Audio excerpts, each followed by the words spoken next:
Ancestors would have been expert trackers, versed in every detail of their prey's behaviour, just as I've seen among hunter-gatherer peoples in other parts of the world today. One of the most profound things I've encountered amongst tribal peoples is their respect for the animals that they hunt.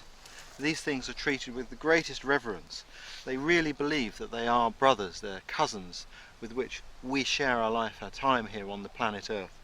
And that's something I also feel deep inside. Some cultures believe that if you don't treat the animal with respect, then you have no luck as a hunter. This roe deer was shot as part of a cull, and for our ancestors, a carcass like this was a precious prize.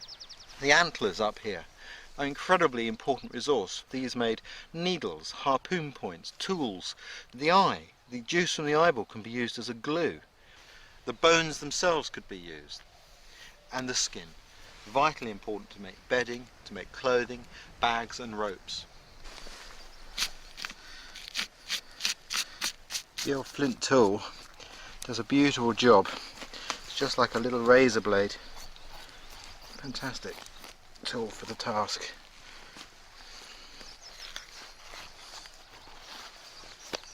Beautiful. You see how once you're in there and you're at work, you only really need to use your hand for this job. What I'm going to do though is I'm going to show you here the leg. Skin that back. This white line here is not bone, that's the tendon. It's an incredibly tough material. And these can be dried and then pounded to separate into their individual fibres, the sinews that are used as sewing material for sewing together clothing or any other job where you need a fine, strong thread. It's really fascinating. You know, when we use these fibres, we're using the very strings, the very mechanisms that give the deer its agility, and that's why they're so strong.